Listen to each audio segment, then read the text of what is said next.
Nak, merienda ka muna. Tulog pa rin yung anak mo. Mamaya ako nagigisingin para makakain naman tayo ng payapa. Ay, salamat, Nay. Kunin mo na tong niluto ko maruyang saging at kumain na tayo. Sige po. Grabe, nakakapagod alagaan yung apo niyo. Sobrang likot, napakapasaway. Ako ang nanay, hindi na kinatatakutan. Hindi naman ako ganyan nung bata ako. Takot na takot nga ako sa sitatingin niyo pa lang. Ganyan na ba talaga mga kabataan ngayon? Hindi ko alam ang isasagot dyan, pero napapansin ko na napaka-spoiled na ng mga kabataan ngayon. Hindi naman lahat ha, pero karamihan. Halimbawa na lang doon yung apo ng kumari ko, sobrang pasaway daw. Kaya lang malala naman doon kasi naninira ng gamit. Pag hindi nasunod ang gusto, nagdadabog tapos umiiyak ng pagkalakas-lakas. Nakakarindi sabi ng kumari ko. Baka kung kasama nila ako sa bahay lumayas na lang ako sa ingay ng batang yun. Talaga po? Oo, sinasabi ko sa'yo. Sana hindi pa pagod na pagod yung magulang ng batang yun sa kakaalaga sa kanya. Hindi naman siguro. Kasi ano pat nag-anak-anak sila kung mapapagod din sila sa pagpapalaki ng anak nila. Bakit ba ganyan ang tanungan mo? Wala lang, naisip ko lang naman po. O bakit? Napapagod ka na ba mag-alaga sa apo ko? Hindi naman po sa ganon. Hindi raw sa ganon, tono pa lang ng boses mo, pagod ka na. Kahit hindi naman, mema ka naman na eh. Anong mema? May masabi, imbento. At ako pa talaga ang imbento? Baka gusto mong batukan kita. Ay, sige po, mag-ingay pa kayo para magising apo nyo. Ay, oo nga pala, sorry na. Ikaw kasi Nasisip pa ako. Bakit mo ba kasi nasabi yung pagod-pagod na yun? Kasi yun pong nararamdaman ko eh. Sinasabi na nga be. Pero anak mo naman yung inaalagaan mo, Ina. Nandun na po tayo pero tao lang naman ako, napapagod din. Masaya naman po ako kasi ako yung nag-aalaga at nagpalaki sa anak namin ni Edwin pero di ko lang mapigilang mapagod sa buhay ko. Ano pa kasing ibig mong sabihin? Namimiss ko na po yung buhay ko nung dalaga pa ako. Alin? Yung pangangati ng paa mo kaya lagi kang nasa galaan? Opo, namimiss ko yung mag-travel ulit katulad yung di pa ako nagkakaanak. Ngayon kasi mahirap dahil sumpungin yung apo nyo. Nakakahiya ilabas lalo na may tendency gumawa ng eksena. Tapos mahigpit din sa akin si Edwin. Ni ayaw kong payagang makipagkita sa dati kong katrabaho kasi wala raw magbabantay sa anak namin ganito ganyan. Basta marami siyang dahilan kaya ayoko na lang siyang kausap. Baka nga concern lang siya sa anak nyo kaya ganun. At sa'yo na rin. Kasi sobrang hirap naman nun kung aabutan ng sumpong yung apo ko habang nasa labas kayo. Sige po, nandun na tayo sa concern siya sa anak namin. Pero di ko naman ramdam yung sinasabi niyong concern din siya sa akin. Mabait si Edwin. Hindi niya kayo pinapabayaan ng anak mo. Nagsusumikap siya magtrabaho para sa future nyo. Ewan ko po pero pakiramdam ko, nagtatrabaho lang siya para sa sarili niya at hindi para sa amin ng anak niya. Bakit naman ganyan ka mag-isip? Kasi mukhang mas mahalaga pa sa kanya yung trabaho niya kaysa sa amin. Di ko naman po to masasabi kung hindi ko nararamdaman. Nandun na tayo sa hindi niya kami pinababayaan ng apo niyo. Kumbaga, good provider. Pero hindi naman mabuting kinakasama at tatay sa anak namin. Hay nako. Yung isip mo nga ang baguhin mo.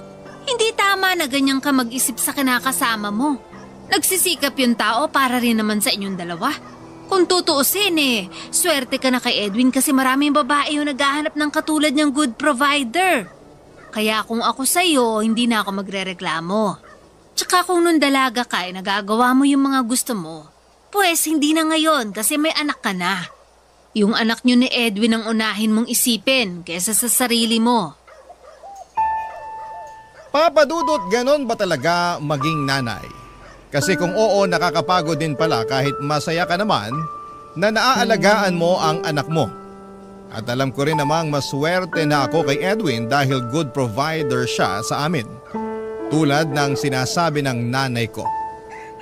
Pero para sa akin ay hindi niya nagagampanan ang pagiging mabuting kinakasama at tatay sa aming anak.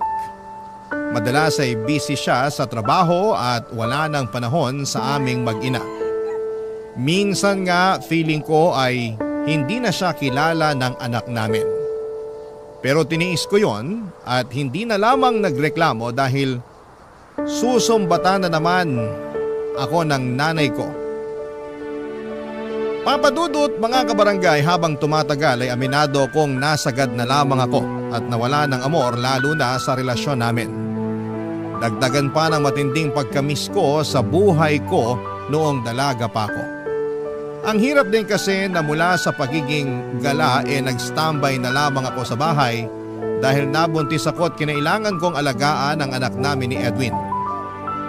Bukod doon ay umalis din ako sa trabaho dahil naging masela ng pregnancy ko at kailangan ko pang i-prioritize ang baby namin. Nagkataon pa na pandemic kaya mas nakakabaliw pala at nakadagdag lang yon sa postpartum depression ko. At kahit na ilang taon nang nakakalipas, alam ko sa sarili ko na depressed pa rin ako, Papa Dudut.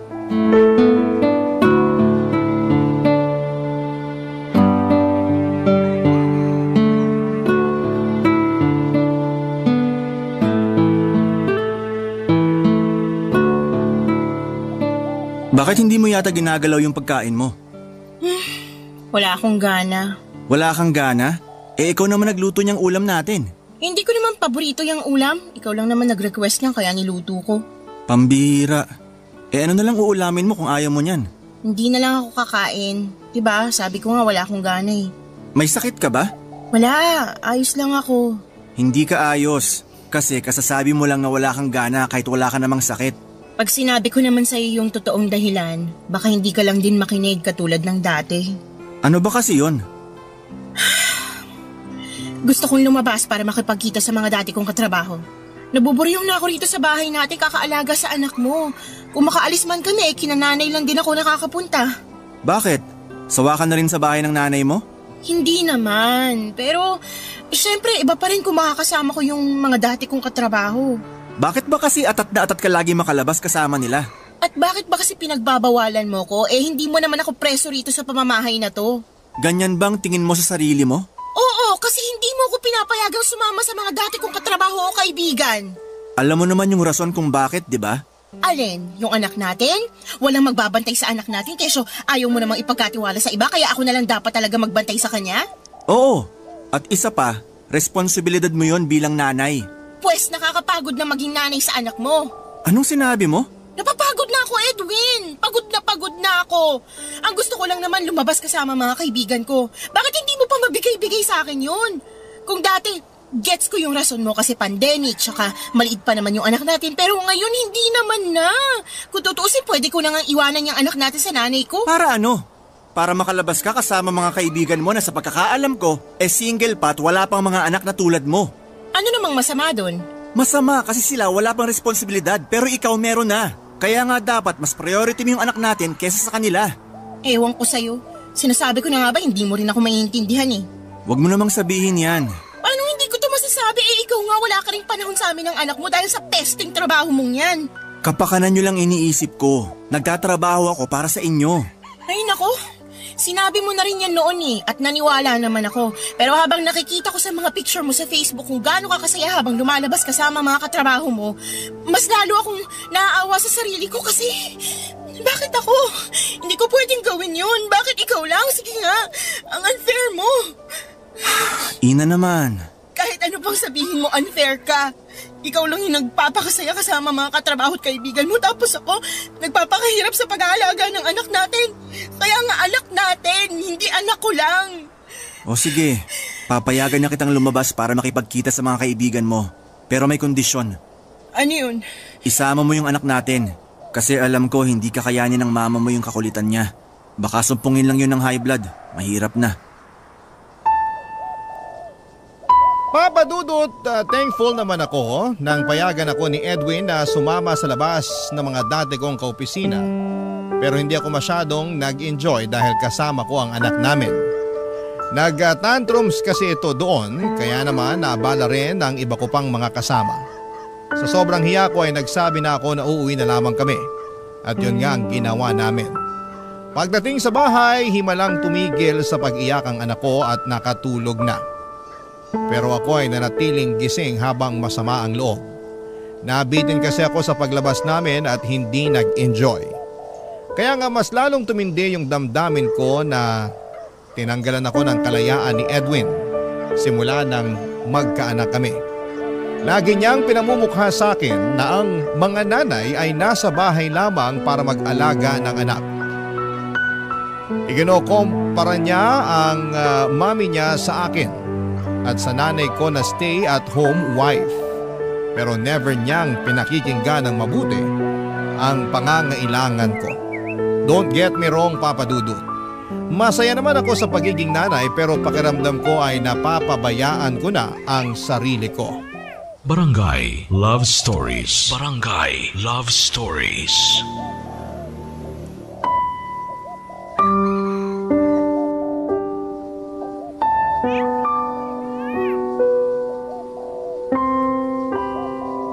Papadudot, lalo lang ako nagkaroon ng hinanakit kay Edwin kaya naman madalas akong umuuwi sa bahay ng nanay ko. Naaaburido na lamang si nanay sa mga kadramahan ko sa buhay at siya na mismo ang nag-udyok sa akin. Nagumala raw ako para naman hindi ako mabaliw. Kahit na ganoon ang terminolohiya ni nanay ay na-appreciate ko yon kasi kilala niya akong hindi talaga mapirme sa bahay lalo na nung wala pa akong anak. Kaya nga nagboluntaryo siyang alagaan ang anak ko kapag may lakad ako. Pinagtatakpan din niya ako kay Edwin kaya naman masayang masaya ko. Hindi nga nagtagal ay nakilala ko si Andrew noong minsan siyang sinama ng dati kong katrabaho at kaibigan sa get-together namin. Bago lang daw kasi sa team nila si Andrew at gusto niyang makipag-socialize. Masaya naman ako na makilala siya lalo na at na-attract talaga ako sa kagwapuhan niya. Bukod doon ay tipo ko. Yung mga katulad niya na tahimik pero pamatay naman ng ngiti. Marami akong nalaman tungkol kay Andrew ng araw na magkakilala kami. Una na roon ay ang hilig niya sa pagsosolo travel katulad ko. Ikalawa ang kaka-break lang daw niya sa girlfriend niya na nakarelasyon niya ng 5 taon. Hindi talaga mawala sa isipan ko si Andrew at kahit na noong nag-uwian na kami ay malimit ko pa rin siyang tinatanong sa kaibigan ko. Tinukso pa nga ako nito na baka raw interesado ako kay Andrew pero sinabi kong hindi naman dahil nga pamilyado na ako. Isang araw nagkayayaang mag-beach ang mga dati kong katrabaho at gusto nilang sumama ako. Siyempre pumayag ako noong nalaman kong kasama si Andrew. As usual, nanay ko ulit ang nagbantay sa anak ko para malaya akong makaalis. Buti na lang din at nagkaroon ng 5 days seminar si Edwin sa Cebu na related pa rin sa kanyang trabaho, Papa Dudut.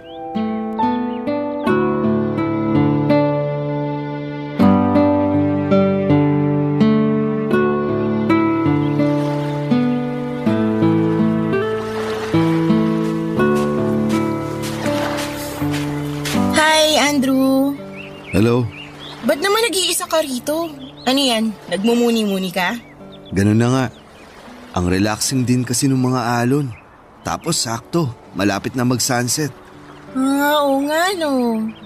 Kung ganon, pwede ba ako tumabi sa'yo? Oo naman. Sige, upo ka. Salamat. Naalala ko tuloy nung dalaga pa ako. Mahilig din ako mag-travel kagaya mo. Tapos, meron akong collection sa phone ko na mga picture ng sunset tsaka sunrise sa iba't ibang lugar. Talaga? Oo, hindi lang sa beach kasi meron din sa mga bundok. Hilig mo rin pala mamundok, no? Oo naman. Pero ngayon, ewan ko kung kaya ko pa. Maglakad nga lang ng 1 kilometro, hinihingal na ako eh. Siguro, ganun talaga pag tumatanda. Hindi ka pa naman mukhang matanda. Bolero. Nagsasabi lang ako ng totoo. 30 years old na kaya ako. Pwes, mukha kang 25 years old. Sabi na bolero ka talaga. Hindi nga. Pero pakiramdam ko talaga, doble na yung itsura ko sa edad ko. Bakit naman? Siyempre, nakakahagad kasing maging nanay. Don't get me wrong, happy naman ako na may anak ako pero nakakapagod lang talaga. Lalo pasaway at makulit yung anak ko. Ilang taon na ba yung anak mo? Kaka-4 na taon lang ngayong 2024. Kaya naman pala. Ganyan din yung pamangkin kong 4 years old. Sobrang kulit. Alam mo ba, marunong na yun umakyat sa lamesa namin. Tapos 1 beses nahulog. Mabuti na lang di napuruhan. Pero grabe yung kaba ng parents niya. Lalo na yung sister-in-law ko. Kasi rainbow baby nila yun. Talaga? Pero napacheck up naman ba? Oo, at okay naman ang result. Sabi nga namin, baka niligtas siya ng guardian angel niya. Ay, kailangan talaga i-supervise ng parents, lalo na ng nanay yung mga anak na ganyan ka-hyper. Kaya siguro ayaw akong payagan ng mister ko na lumabas-labas kasama mga kaibigan ko dahil walang iba mag-aalaga sa anak namin eh. Ganun ba? Sino nag-aalaga sa anak mo ngayon? Nanay ko. Naaburido na lang kasi yun sa mga kadramahan ko sa buhay kaya pinayagan na akong umalis-alis ng bahay namin. Buti nga nagkaroon ng seminar si Edwin sa Cebu at halos 5 araw siya dun. Ang sabi pa niya, mahina raw signal kaya tuwing umaga lang niya ako nakakausap sa cellphone. Ibig sabihin, hindi alam ni Edwin na sumama ka sa beach trip natin ngayon? Tumpak. Pero ayos lang yun kasi di niya na kailangan malaman. Mamaya hindi niya pa ako payagan. Kung ako ang kinakasama mo, papayagan kitang umalis-alis at sumama sa mga gala ng kaibigan mo. Dahil nakakapagod din naman mag-alaga ng anak. Deserve mo na magkaroon ng me time. Talaga? Buti ka pa naisip mo yan. Si Edwin kasi, hindi niya yan naiisip eh. Lagi nung bukang bibig walang magbabantay sa anak namin. Pwede ko namang iwanan at ipaalaga sa nanay ko katulad ngayon.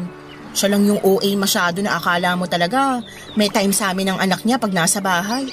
Bakit? Wala rin ba siyang oras sa inyo? Oo, kasi kahit rest day niya, inuuwi niya sa bahay ang trabaho. Katwiran niya, nagpapag-good shot daw siya sa management nila kasi candidate for promotion siya. Mahirap talaga kapag mataas ang pangarap mo. Suportado ko naman yung pangarap niya kasi alam ko at nakikita kong may potensyal siya. Sabi nga ng nanay ko, maswerte na ako kay Edwin kasi good provider sa amin ang anak niya. Pero, ewan ko, ako lang siguro yung may problema kasi pakiramdam ko may kulang pa rin. Kung yan ang nararamdaman mo, ibig sabihin, totoo yan kasi may pinanggagalingan. Meron nga. Yun ang sabi ko na pagka-busy niya sa trabaho at halos wala na ring panahon sa amin ng anak niya. Tapos yung hindi niya pa ako pinapayagan na lumabas para makipagkita sa mga kaibigan at dati kong katrabaho. Bilang lakotserang babae nung dalaga pa, mahirap sa akin mag-transition into stay at home at full-time mom. Buti na lang din, natutunan kong mag-home baking para kahit papano meron akong pinagkakaabalahan. Ang galing mo naman. Bilib ako sa'yo kasi kung ako ang nasa posisyon mo, baka mabaliw ako. Talaga? Oo, kasi mahilig talaga ako mag-travel. Hindi mo ako mapapapirmi sa bahay dahil every weekend umaalis talaga ako. For sure, kasama mo sa mga travel mo yung girlfriend mo. Oo, nung kami pa. Pero bago yun, mahilig na rin ako mag-solo travel. Pareho pala tayo.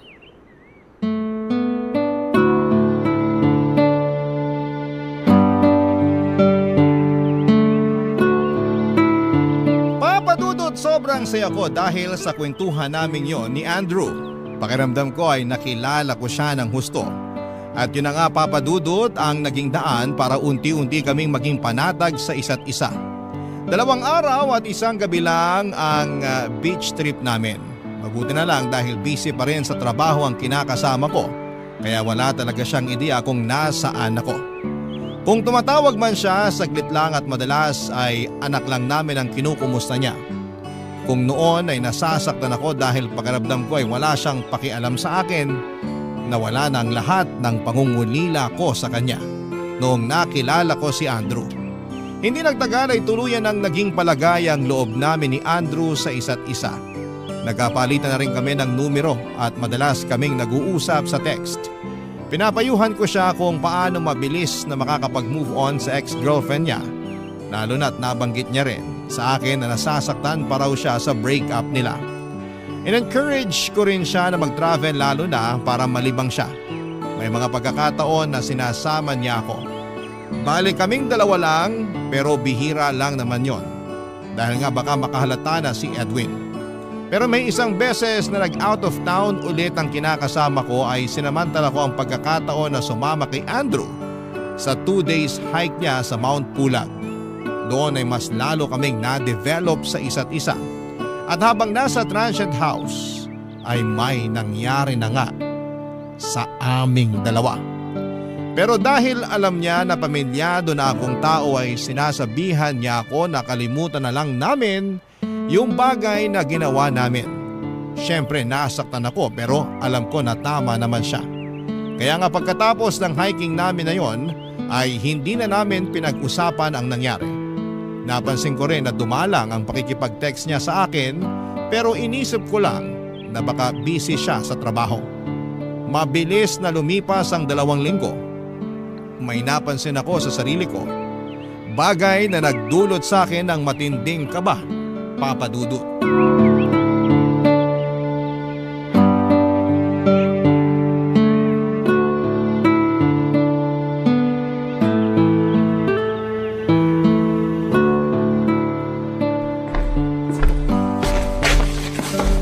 O nak, merienda mo. Ano po yan, Nay? Ano pa nga ba? E di yung paborito mong maruyang saging? Ayoko po yan. Ilayin niyo po sa akin yan. Ala, ayaw mo nito? Opo, ayoko rin ng amoy niya. Nasusuka ako. Grabe ka naman sa maruyang saging ko. Please po, Nay. Ilayin niyo na lang sa akin yan. O sige na, sige na. Ilalagay ko na lang dito sa mesa at tatakpan. Para pag gusto mo na, may makain ka. Hindi ko na po yan kakainin, kaya kung gusto niyo, sa inyo na lang. Lalo, di naman yan masarap pag malamig. Iinitin ko na lang sa oven. Pero ano ba kasi nangyayari sa'yo? May sakit ka ba? Wala naman po, pero hindi lang magandang pakiramdam ko. Kailan pa yan? Simula po kaninang umaga. Wala nga akong gahanang kumain, pero inilit ko lang sarili ko. Pero wala ka namang lagnat. Wala po. Mukha ka nga maputla. Basta gusto ko lang po magpahinga kasi pag tumatayo ako ng matagal o di kaya pag naglalakad ako, nahihilo po ako eh. Baka naman kulang ka sa dugo. Hindi naman po siguro. Ang hirap namang malaman kung anong nangyayari sa'yo. Hindi naman ako doktor. Ayos lang po ako. Siguro ipapahinga ko na lang muna ito ng konti. Di kasi ako makapagpahinga sa ingay ng anak namin kanina sa bahay. Kaya pumunta na ako rito sa inyo. Mabuti na rin yan para makapagpahinga ka. Abala naman yung anak mo sa pakikipaglaro sa pinsan niya, kaya hindi ka nun may istorbo. Sakaling hanapin ka, ako nang bahalang libangin siya. Salamat po talaga, Naya. Salamat saan? Sa pagbabantay niyo sa anak ko. Sa pag-aalaga sa kanya pag umaalis ako. Tsaka sa pagtatakip sa akin kay Edwin. Siyempre, sabi mo kailangan mo talaga ng oras para sa sarili mo. Kaya pinayagan kitang umalis-alis para makipagkita sa mga kaibigan mo. Pero pakiusap ko lang, wag mo namang sanang dalas-dalasan. Kasi baka makahalata na yung kinakasama mo. Hindi na nga po muna ako lalabas. Tsaka di naman din nagyaya mga kaibigan ko. Mabuti kung ganon. Asikasuhin mo na lang muna yung anak nyo kasi namimiss ka na raw niya. Buti na lang talaga na uuto ko yon. Para hindi magkwento sa tatay niya pag naiiwan siya sa akin dahil umaalis ka. Tiwala naman po ako na hindi magkukwento yung anak ko kay Edwin kasi hindi naman sila close nun. Totoo rin naman yan. Ilag nga rin sa kanya yung bata. Paano hindi iilag? Wala nga siyang panahon sa anak niya. Puro na lang siya trabaho. Yun na lang kaya gawin niyang pamilya. Huwag mo namang sabihin yan. Sasabihin niyo na naman na maswerte ko kay Edwin kasi good provider siya, ganon. Oo. Ewan ko ba naman kasi sa'yo. Bakit iniisip mo pa rin na unfair sa'yo si Edwin? Hindi niya naman kayo pinapabayaan. Iba pa rin kapag may quality time siya sa pamilya namin. Anong malay ko? Dinadahilan niya lang yung trabaho niya sa pagkabisi niya. Yun pala, may iba na siyang inaatupag. At ano namang ibig mong sabihin? Alam niyo na po yun. Santisima ka namang babae ka. Huwag mo nga pag-isipan na masama yung kinakasama mo. Sorry po, di ko lang mapigilan. Kung ano-ano kasing pumapasok sa kukote mo. Sarili mo yung ayus-ayusin mo kasi pamilyado ka na. Maayos naman po ko, tsaka alam ko naman po yun. Ginagawa ko naman ang lahat na makakaya ko para magampanan yung pagiging nanay sa anak namin eh. Pwes gawin mo pa ng gusto. Doble mo para wala na masabi sa'yo si Edwin. Nay naman eh. Oh, bakit? Kung makapagsalita kayo, halatang mas kinakampihan niyo pa si Edwin kaysa sa akin. Ako kaya yung anak niyo. Alam ko namang anak kita. Pero gusto lang din naman kitang payuhan bilang nanay mo. Na-appreciate ko po, pero minsan nakakasama na kayo ng loob eh. Aba, ikaw pa may ganang gumanyan? Siyempre po. Excuse po. Anak, ano ba nangyayari sa'yo? Bakit ka naduduwal? Buntis ka ba?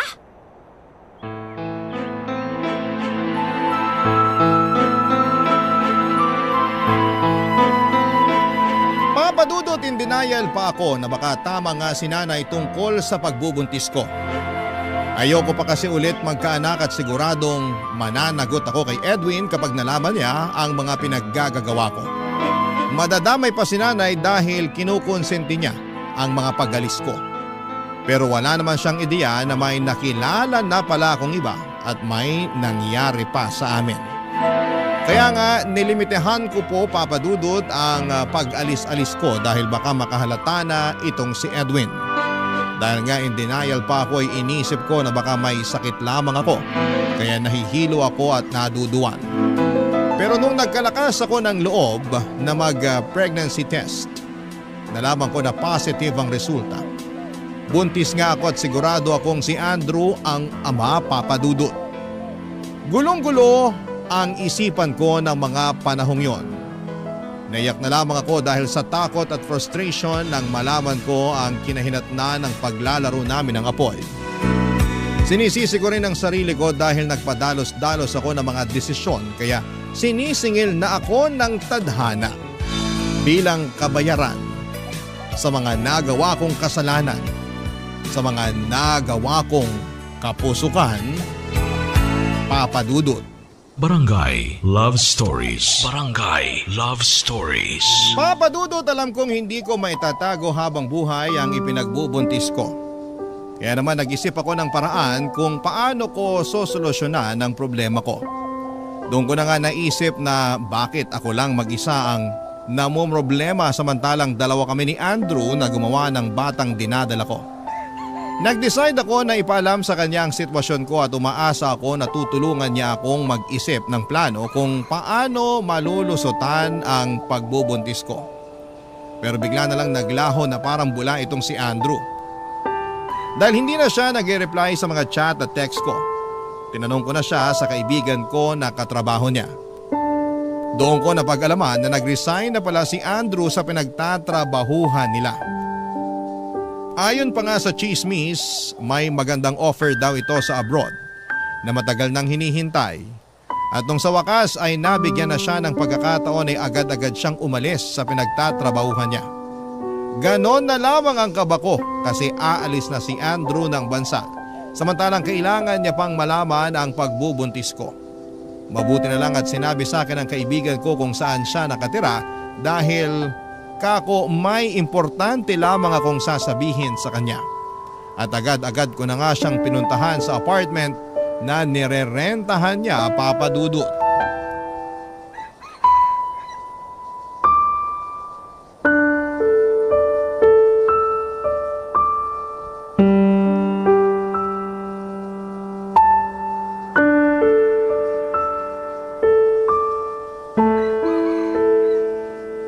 Pagkaubos mo dyan sa lunch mo, ihatid na kita sa sakayan.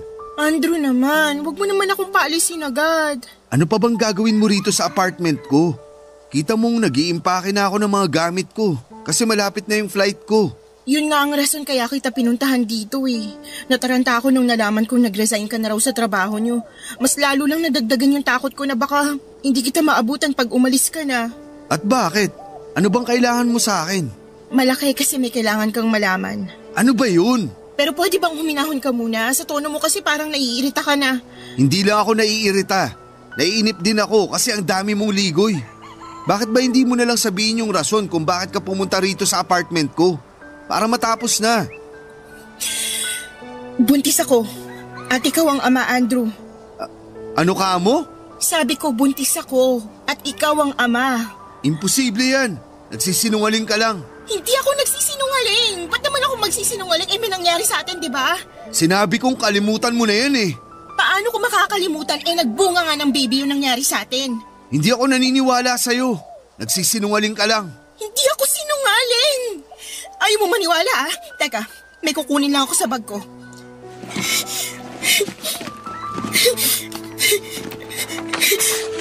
Ultrasound ko yan. Galing sa OB nung nagpa-check up ako kahapon. Sabi dyan buntis ako. Ayan nga yung heartbeat ng bata. Oh, tingnan mo. Ayoko. Hindi pa rin ako naniniwala sa'yo. Kasi may kinakasama ka.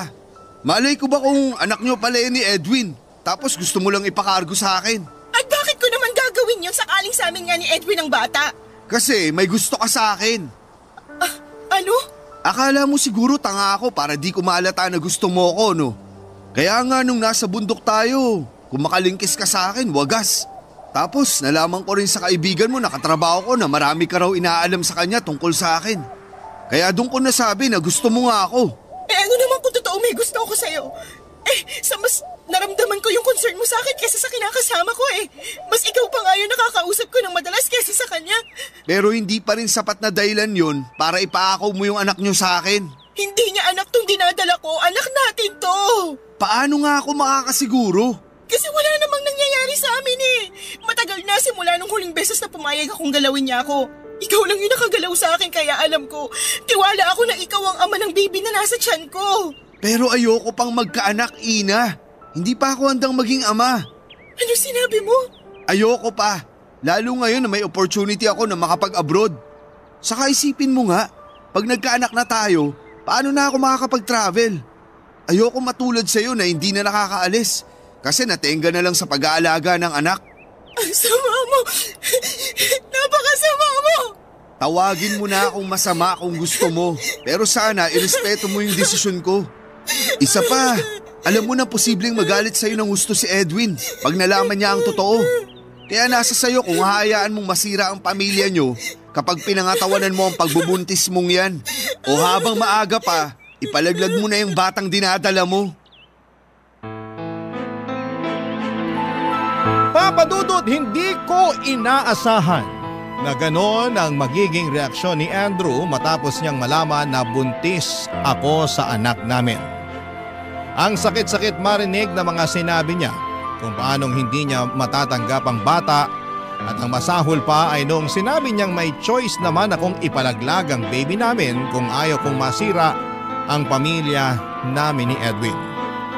At managot ako dito dahil sa panlalalaki ko. Hindi na rin ako pinakinggan ni Andrew kahit na anong pagmamakaawa ko, Papa Dudut. Tuluyan na siyang naglaho na parang bula sa buhay ko. At hindi ko na siya nakontak pa kahit kailan. Naiwan akong balisa, tuliro at hindi alam ang gagawin. Dahil alam kong magagalit sa akin si Edwin kapag nalaman niya ang katotohanan.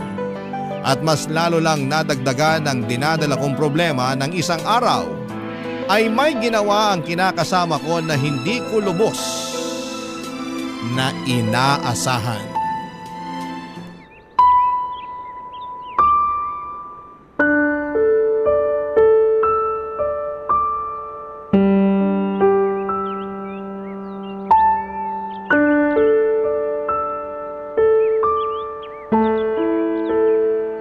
Will you marry me? Ano? Sabi ko, will you marry me, Ina? Edwin naman. Hindi ko alam sasabihin ko Bakit naman kasi biglaan tong pagpo-propose mo? Marami kasi akong na-realize nung nasa Cebu ako. Doon ko nakita yung dati kong profesor sa college. Paborito ko yun kasi bukod sa mahusay na guro, family man din. Sabi ko pa nga sa sarili ko, siya yung magiging role model ko pag bumuo na ako ng pamilya. Talaga? Tapos ano pang nangyari? Nag-usap kami. Kinumusta niya ako at nalaman niya na pamilyado na ako. Pero nalungkot siya nung sinabi ko na hindi pa tayo kasal. Bakit naman? Sagrado kasi sa kanya yung kasal. Kaya pinayuhan niya ako na kung sigurado na ako na ikaw ang gusto kong makasama habang buhay, pakasalan na kita. Alam mo, matagal-tagal ko na rin napag-isipan na mag-propose sa'yo. Hindi pa lang ako nagkakalakas ng loob kasi... Kasi hindi ka pa sigurado sa akin, ganun ba? Hindi naman sa ganon. Para sa akin ganun na rin yun. Siguro kung di mo pa nakita at nakausap yung dati mong professor, di ka rin magkakalakas ng loob na mag-propose Hindi ka ba nakikinig? Matagal ko na rin namang iniisip na pakasalan ka. Kahit bago pa kami magkita at magkausap ng dati kong profesor. Nasa plano ko na talaga pero di ko palang nagagawa kasi busy pa ako sa trabaho. Anong magbabago kung sakaling magpakasal tayo? Ano? Para sa akin kasi wala. Magiging asawa mo lang ako, dadaling ko yung apelyido mo, at mas magkakaroon ka lang ng rason para kontrolin ako. Ano ba yung sinasabi mo? Totoo naman Pag naging asawa mo na ako, mas pagbabawalan mo na akong makihalubilo sa mga kaibigan ko. Lalo na kapag nabuntis ako, kaya bakit pa ako magpapakasal sa'yo? Kaya nga magbabago na ako. Kasi kasama yun sa mga na-realize ko nung malayo ako sa inyo ng anak natin. Gusto ko nang maging mabuting tatay sa kanya at kinakasama naman sa'yo. Ewan ko pero sana noon mo pa yan ginawa. Bakit? Huli na ba ang lahat? Hindi naman sa ganun. Hindi sa ganun pero yun yung pinaparamdam at pinapakita mo sa akin. Sabihin mo nga, mahal mo pa ba ako? Oo naman. Mahal din kita. Kaya sana maniwala ka sa akin na gusto ko nang magbago. Bigyan mo pa ako ng pagkakataon na patunahin sa'yo at sa anak natin yung bagay na yun. Please, Ina. Pumayag ka na magpakasal sa akin. Pwede bang pag-isipan ko muna? Ang alin? Ang pagpapakasal sa akin? Oo, kasi... Basta, kung talagang mahal mo ako, maiintindihan mo kung bakit ko tatanggihan muna yung alak mong kasal. Pinipilit kong intindihin. Pero ang sakit pala. Pasensya ka na, Edwin. Okay lang naman. Lalo karapatan mo namang tumanggi kung hindi mo naman gusto. Hindi naman sa hindi ko gusto. Hindi pa lang ako handa kaya sana bigyan mo ako ng panahon. Pero hanggang kailan? Hindi ko alam. Huwag mo na lang alamin kasi malalaman mo rin naman yung sagot ko. Sige, kung yan yung gusto mo mangyari. Hindi pa lang naman kita magiging asawa pero magkasama pa rin naman tayo sa iisang bubong, di ba? Tungkol sa bagay na yan, gusto ko sanang umuwi muna kina nanay. Ina naman! Bakit? Please, respetuhin mo na lang yung desisyon ko. Nakikiusap ako sa'yo para rin naman to sa ikakabuti natin eh. Pasensya ka na ulit kung hindi ako handang maging asawa mo. Papa Dudut, tulad ng napagkasunduan ay umuwi muna kami ng anak namin sa bahay nila nanay. Palaisipan din sa kanyang rason kung bakit gusto kong dumistansya kay Edwin, lalo na hindi naman kami nagkaroon ng matinding pagtatalo. Pero para sa akin ay tama lang ang ginawa kong paglayo sa kinakasama ko dahil nga nag-alinlangan pa akong magpakasal sa kanya. At lalo na may ipinagbubuntis ako na hindi naman siya ang ama. Habang nasa bahay ako ni nanay ay sinubukan ko pa rin makontak si Andrew. Pero hindi na talaga niya sinasagot ang mga mensahe ko. Tuluyan na lamang ako nawala ng pag-asa na pananagutan niya ang ipinagbubuntis ko. Lalo lang ding nadagdagan ng frustration ko dahil hindi ko naman maitatago ng matagal ang bata sa sinapupunan ko. Kaya nga sumulat ako ngayon sa programa ninyo upang humingi ng payo kung ano nga ba ang dapat ko pong gawin. Sana'y matulungan ako ng mga kabarangay natin. Hanggang dito na lamang po ang sulat ko at umaasa akong mapili po ninyong i-ere sa inyong programang Barangay Love Stories. God bless and more power sa inyong istasyon. Ang inyong forever, kapuso at ka-barangay, Ina. Barangay Love Stories. Barangay Love Stories. Ako, gigil na gigil talaga ako sa nangyayari sa kwento natin. O ikaw, kabarangay, kumukulo rin ba dugo mo? Pwede kang mag-iwan ng comment sa ating comment section.